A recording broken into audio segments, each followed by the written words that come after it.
Let's get started. All right, hi everyone. So today we're going to graph cosines. We'll start off with reviewing graphing sines, and then we'll translate to cosines. And it's actually a pretty easy switch. So let's give you guys a problem. Y is equal to 3 sine 2x plus 1. I asked you guys to always write this out. Y is equal to a sine of bx minus c, parentheses plus c. And this is pretty much our parent function, and our A, B, C, D tell us everything we need to know for the characteristics of this graph. So our A value, our B value, and we have no C, careful, no C, but we do have a D value. No C, no parentheses. Oh, wait, other way, no parentheses, no C. So A is 3, B is 2, D is 1, and our C is 0. Now, just as a reminder, these were characteristics of the graph. A stood for, hopefully you can remember that, amplitude. B helped us find period in the form of 2 pi over, darn it, that looks terrible, 2 pi over B. P is equal to 2 pi over the letter B. Our C was our phase shift, phase meaning horizontal shift. And they call it a phase because it's like us delaying or speeding up. Okay, and the next one is a vertical shift. So when we graph this, we start from right to left. Joked around the subway line, we start here. What type of bread would you guys like? And we then draw our cross to start. So why do we start from D and not A? A is the amplitude. A tells you how high and how low you are. But if I don't know what floor I'm on, you don't know how high or how low to go from that floor. In this case, our floor is going to be one space up. So that's the new center of my graph. Right here is my new center. That's my D. Okay, the elevator moved me up to my first floor from the ground floor. Okay, C is my phase shift. That means I'm going to start 0. I'll put a little mark here so you guys can see I'm going to start at 0. The period tells me when I'm going to end. How long does it take me to finish just one graph? If I can figure out how to finish one graph, I can continue that over and over and over. Okay, so the P is equal to 2 pi over B, which is 2, which leads me to be, say, my graph ends at pi. So I can put the mark anywhere. In this case, I put the mark here, pi. Remember, if this is your graph on your notes, you can graph this as small or as long, as many periods as you want. I'm just going to draw one. From here, to make sure my graph is nicely spaced out, I'm going to cut this in half, half, and half. Right? My tick marks look fairly okay. Better than a graph that looks heavy in the front and maybe light in the back. Right? That is not a good graph. This is a bad graph. So half, half, and half. I'm going to call this pi over 2 and pi over 4. Darn it. Pi over 2, pi over 4. And it's 1, 2, 3 pi over 4. And I don't need to write the 1, 2, just to count it. Count it by 4s. And then I'm going to copy the tick marks to the actual graph, my new center. Right? So make sure you have it on the x-axis, and then we copy those tick marks up, and that'll help us. Okay, we did D. This is D. We did C. This is C, right? We have B. How long it takes me to finish one graph. And now we have to do A. A is 3. So from my new center, we're count up 1, 2, 3, and down 1, 2, 3. I'm gonna draw this with dotted lines. 1, 2, 3. Dot, dot, dot, dot, dot, dot, dot, dot, dot, dot. 1, 2, 3. Bumper bowling. So our graph is going to be someplace inside here. So we know our maximum value, we know our minimum value. Okay, now the next thing we want to start off is saying sine starts off right at 0, right in the middle. Remember sine? The sine of 0 degrees is 0. And then we go up, 0, down all the way, and back to 0. 0, up, 0, down, 0. 0, up, 0, down, 0. and we connect them with a nice graph. Doesn't have to be perfect, but better not look like the pyramids. That last part was a little off, darn it.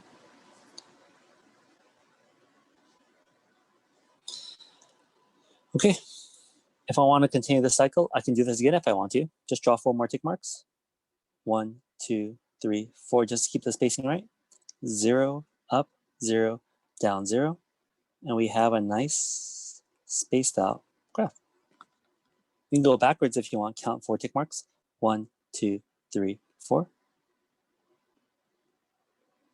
Go backwards. Okay. Yeah, that's not bad, right? And this graph keeps on going forever. We call these graphs sinusoidal,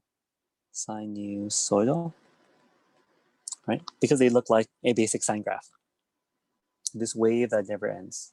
If you're into music, into electronics, right, you have this sine graph all the time. All right, so from here, let's translate this to a cosine graph. Oops. So we're gonna write exactly the same thing. 3, y is equal to 3 cosine, though, of 2x plus 1. So if you look at my previous graph and my current graph, 3, they both have a is 3. They both have b is 2. They both have d is 1. So how is this graph going to be any different than my sine graph? So let's graph it again. A is equal to 3, b is equal to 2, c, no c, and then d is equal to 1. Okay, we're mainly starting off with our sine and cosine graphs. Those are the main 2 ones that we'll be using. And of course, we'll learn secant, cosecant, tangent, cotangent later. Okay, so just like before, we start at the end, start at D, and we'll draw exactly the same thing. My D value is 1, so 1 space up, dot, dot, dot, dot, dot, dot, dot, dot, dot, dot, dot. Okay, done with D. Moving on to C, we're going to start at 0. Okay, no phase shift. Good. I hate C anyways. C is the hardest one. If you like C, I want to see you after class. Okay, B is our frequency. That means period. So P is equal to 2 pi over B, which is 2. So please write that over and over if you can't remember it. It's 2 pi over B. That leads me to be pi. Hey, that's just like the value over here, because the period for sine and cosine are exactly the same thing, 2 pi over B. So, well, the way we graph this is starting from 0.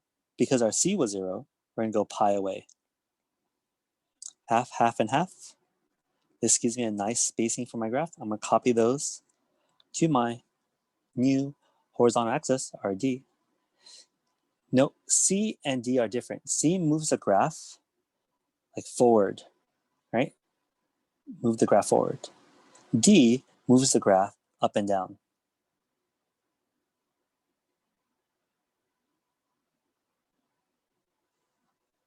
Okay. Right here, how do I know I had a D and not a C? C always needs a parentheses. Okay, no parentheses means no C. That's one way to spot it out. Okay, so we just did D, we did B, right? How long it took me to finish. And now we're doing A. 1, 2, 3, 1, 2, 3. Dot, dot, dot, dot, dot, dot, dot, dot, dot, dot, dot, dot, dot, dot.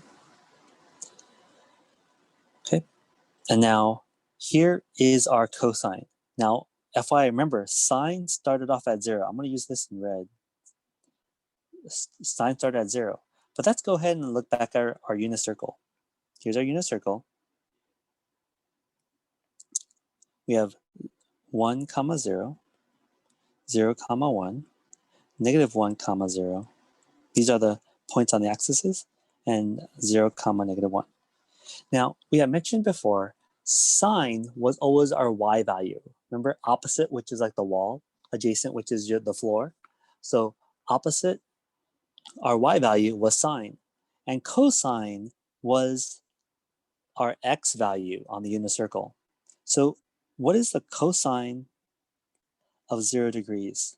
What is the cosine of pi over 2 degrees? What is the cosine of pi radians? What is the cosine of 3 pi over 2. So look at the x value here, please. X value, x value, x value, x value. The cosine of 0 degrees is 1. The cosine of pi over 2, what's the x value? The x value is 0. What's the x value of pi? Negative 1. What's the x value of 3 pi over 2? That's 0. And this is going to lead us to a pattern to be drawn here. So let's go ahead and I'll use green this time. Hopefully you guys can see green. So at 0, okay, remember that's 0 right here, right? 0. Cosine of 0 is actually positive 1. It is on top. 1 times 3 is 3. Next step, we come down off that roller coaster to 0, which is really 1, because remember we shifted the whole graph up by 1 space. So be careful. I am in my new d value. Going all the way down to negative 1, back up, and up. Our cosine graph looks like this.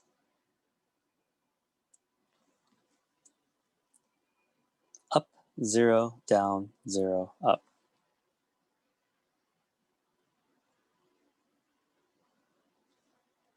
Up, 0, down, 0, up. Right, that's our pattern. Now, does this graph stop?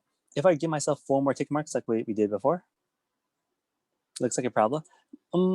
Parabola will actually keep on going up like this, but these taper over just like a roller coaster because these are coming back down. Let me give myself 4 more tick marks. 1, 2, 3, 4.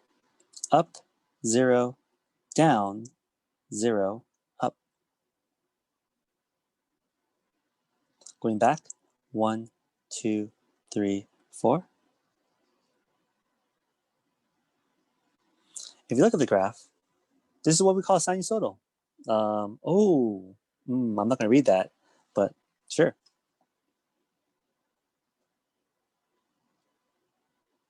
Okay, so here is the main difference between a sine and cosine graph. It's really where we start. You could draw this as a sine graph. Look, isn't a sine graph over here? It's just shifted back. See, we could call this a sine graph right there, starting from 0. This graph is shifted over, essentially. So we have an identity that we'll talk about later, but it's like cosine,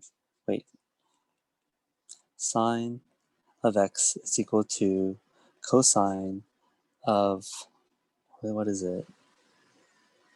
X minus x plus pi over 2, maybe? I feel like it's something like that.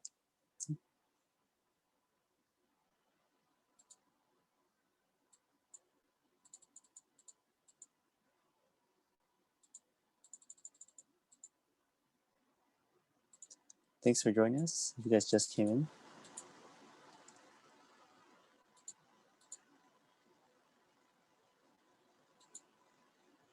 Okay, so, So the idea here is that cosine, all you have to know, the difference between sine and cosine is that first, everything is the same when it comes to the structure. A, B, C, D, they're all the same. The only difference is that we start at different paths. One will start on top and the other one will start in the middle. Let's go ahead and draw this next problem. Y is equal to 2 sine of, let's call it x minus 1. I'm going to graph the same thing closely, but 2 cosine of x minus 1. Tell me my A, B, C, and D for these problems. And tell me, are they any different? The A, B, C, and D. A, B, C, and D. Are there really any differences? A is in front, which is a 2. A B is an invisible 1. Okay, that's an invisible 1. Invisible 1. C is 0 because we have no parentheses. Thank you. And D is negative 1. So these are exactly the same for both the sine and cosine. So let's go ahead and draw these both on one graph. Okay, D is -1. That means we have to drop the graph a little bit. Okay. C means 0, so we're starting at 0. Hopefully, this is cool. Our B value is 1. Oh crap, what does that mean? Well, remember, B stands for frequency, and the 1 means we see one graph in every 2 pi. It's like me taking one medication capsule every 24 hours. So how long does one capsule last? Well, P is equal to 2 pi over B, which is 2 pi. That means the full graph takes 2 pi to finish. Half, half, and half. We copy these tick marks, copying the tick marks to my new D value. Because everyone hopped on the elevator and we're going down one floor. Down to -1. So we finished D, we finished C, we finished our B, because B told us how wide our graph is. And A is now up 2. So from the D value, please, everyone be careful here. People make a mistake all the time. So remember, the new center of my graph is D, right? So we go 2 spaces up, 1, 2. This is our amplitude now. 1, 2, going down. This is my amplitude now. And our graph is gonna be stuck someplace in between. Now, these graphs, you might say, Mr. Phil, they're so complicated, but honestly, they are maybe 1 or 2 steps above graphing a basic line graph, y equals mx plus b. That only has 2 things to worry about. We have 4 things to worry about, but they're still the same idea. Every number changes the way the graph looks, and they're very predictable. Okay, now let's graph the sine. Let's go ahead and give ourselves 2 colors. We'll use black for sine. Okay, and we will let's use green for cosine. Okay, let's graph our sine first. Sine starts in the center, 0, up, 0, down, 0. 0, up, 0, down, 0. And the key thing you want to take away with you for sine always starts at 0. Okay, because the sine of 0 is 0. Yeah, we're going to eventually learn that C value, but we're trying to get the framework for A, B, and D, the easiest values out there, okay, before we start shifting this around. And this graph, of course, keeps on going. Let's go ahead and look at the green now. Cosine, we said, starts at 1, because on the unit circle, again, let's go back to unit circle, the cosine of 0 is 1. That's the x value. So we're going to start at 1, meaning our highest point. From here, remember, we're stuck between the tracks. Up, 0, down, 0, up.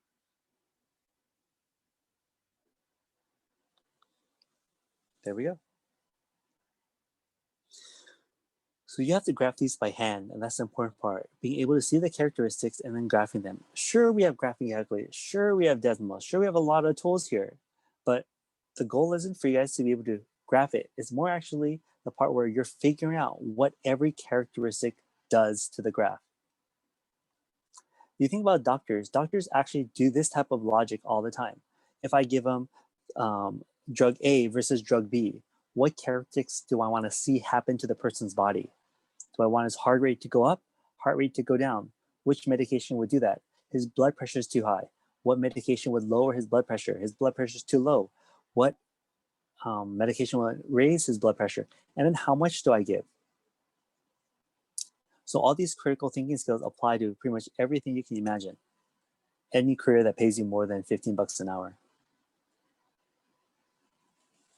Okay, so let's look at the takeaway. The big takeaway is sine graphs start at 0. Sine graphs will always start at 0. Start.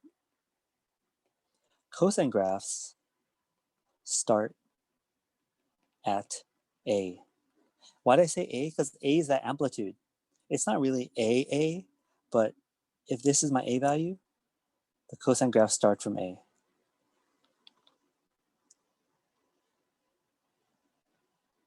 Now, I'm going to show you guys some quick characteristics about what if how can I flip the graph around? How can I change this graph a little bit? So let's go to Desmos real quick. Desmos. So I'm going to graph the graph sine of x. Sine of x. Okay, we'll go with that.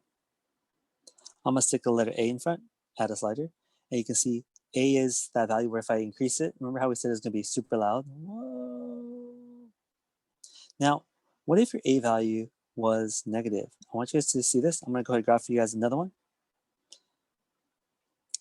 Negative 1 sine of x. Now, xx, sine of x. Now, if you look at my red graph, our A value is negative 1. Okay? And if I change my sine graphs to be negative, instead of going up, if the A value was negative, we actually flip our graph, and not going up, we go down first. And here's the reason why. All our positive values, if I multiply them by a negative, become negative. Now let's go ahead and give you guys that example again. If I write y is equal to sine of x, and let's create a table here. X and y, sine of 0, pi over 2, and pi. Let's just start here. Easy values here. 0, sine. If I go ahead and plug in 0, sine of 0, we said was 0. Sine of pi over 2. Folks, on the unit circle at pi over 2, isn't that really standing tall and proud? The y value is positive 1. Back to pi. Oh my gosh, you just fell from grace. Sine of pi is equal to 0. So we have the 0 up 0, right? 0, 1, 0. Mr. Crow. Yes. Am I able to leave like 10 minutes earlier from class? Because I got a dentist appointment. Yeah, go ahead. All right, thank you.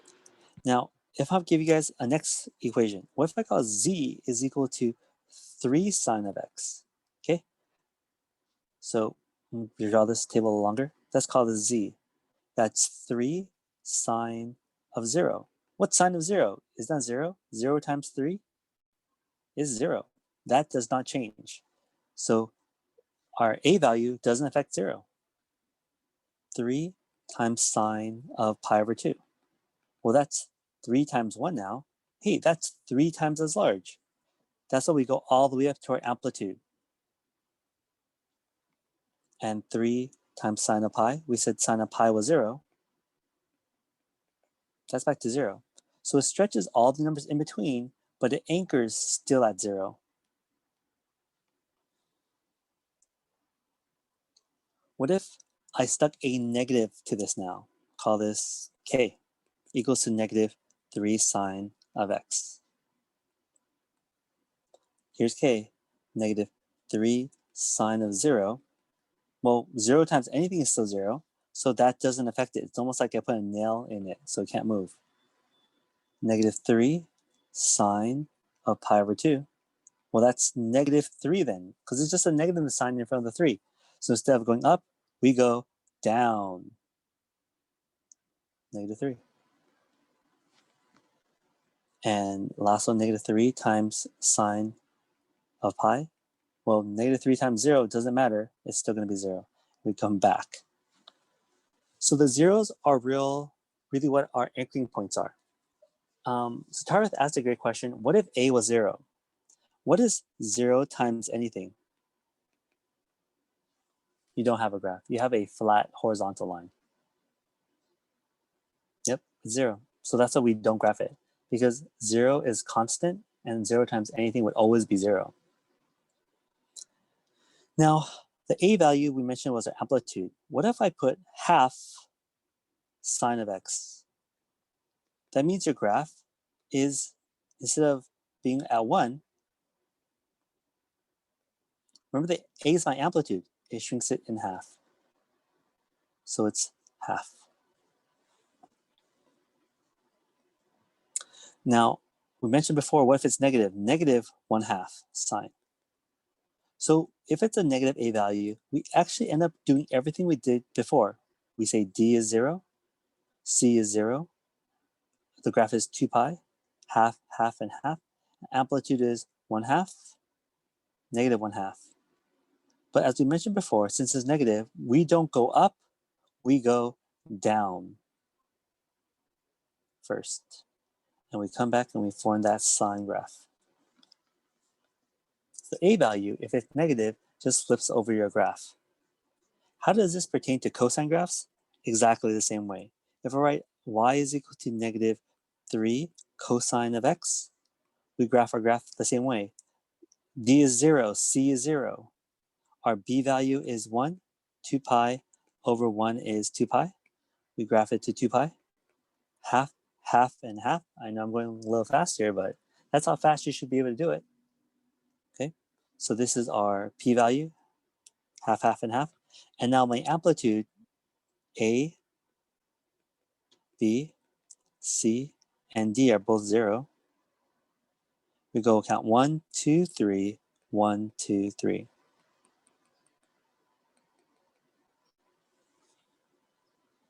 Now remember, this is cosine, right?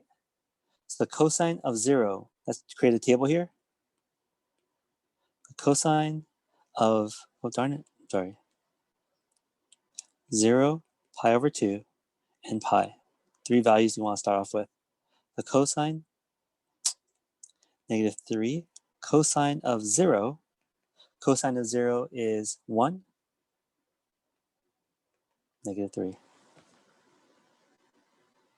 So instead of standing up here, we actually start down here.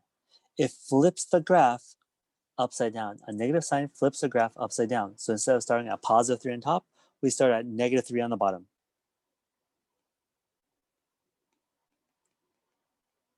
Cosine of pi over 2 is negative 1.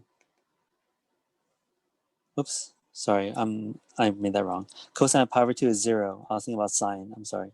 That's 0. So we go from negative pi over negative 3 back to 0. And we're crawling our way up. Negative 3 cosine of pi is negative 1. Then positive 3. So now we're up here. The graph goes following the pattern. Whoops.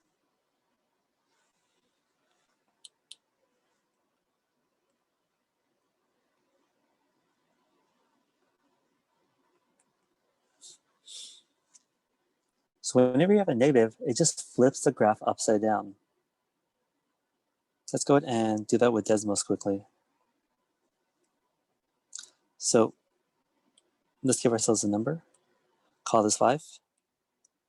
Okay, oh, let's do a smaller number. Let's do 3.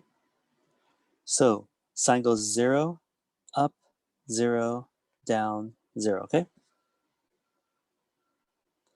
And if a was negative 3, it would be exactly the same space graph, except it would be negative.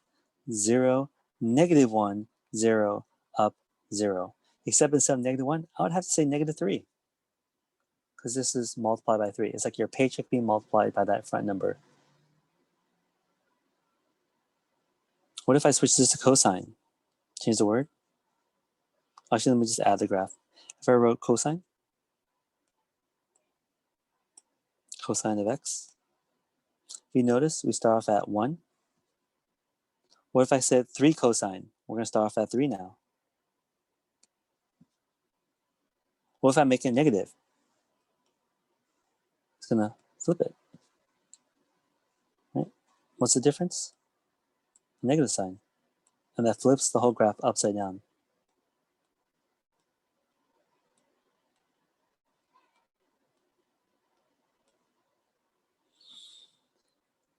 Okay. It says vote in Desmos. It does. Oh, that's funny. It does. How funny.